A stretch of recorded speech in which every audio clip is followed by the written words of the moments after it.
Now, we reported on this strange phenomenon of people being trapped in walls.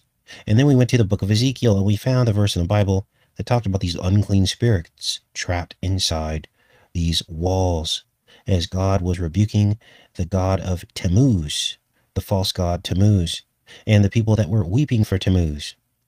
And we talked about also how Tammuz was really representative of a false Christ. Before Christ would ever be born and hung on a cross, Tammuz was wielding the symbol of the cross, wasn't he? And having people weep for him, basically trying to upstage Jesus and his sacrifice. And this is what enraged God. Now, why are we talking about all this? Well, this is breaking news. Apparently, a stash of money was found inside a bathroom wall at Joel Osteen's megachurch. Now, like I said, many channels have already reported on this, but we are going to give it the Enter the Stars treatment because it seems as though we were already talking about these things in walls.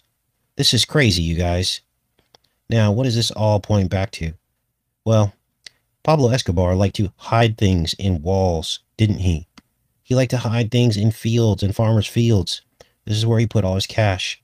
He was like basically a chipmunk, burying his nuts everywhere. He was so paranoid that his money would be gone, that he buried it everywhere. Well, it seems as though Joel Osteen has followed suit.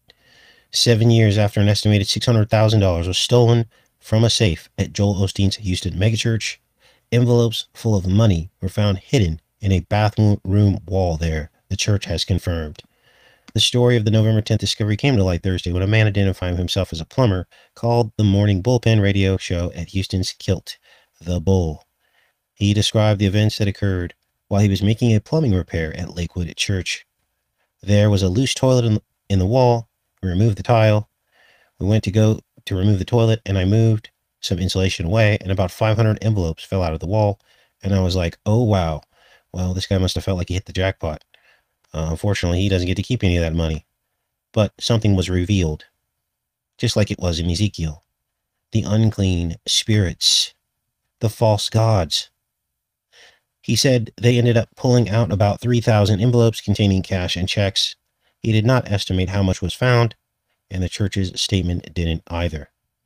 Neither the church nor the Houston police addressed whether the discovery was related to the highly publicized theft in March 2014. Now, here's how these thefts work.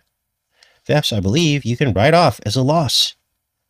And nobody checks into these things because everybody's bought and paid off. And so now they found the loss, and it appears as though it was orchestrated. $200,000 in cash, $400,000 in checks. And they were take from collections at one's weekend services, disappeared from a safe somewhere between Sunday afternoon and the following morning. It was never recovered. At the time, a $25,000 reward was offered for information leading to the arrest in the case, and they never found it. Well, they found it now, didn't they? So, understand. Remember when I told you that churches are the #1 place to launder money, aren't they? If you're not sure about this, you might want to get caught up on the series Ozark. I think there's a new season actually coming out in a few weeks.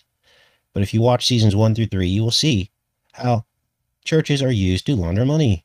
It's very easy to do. Any cash-rich business. And in this case, you can imagine the amount of cash being put away and collected in a church of this size. Imagine the amount of cash. Now, this is probably the great American secret that nobody really understands and knows about except at the highest levels. That many of these churches are probably really corporations.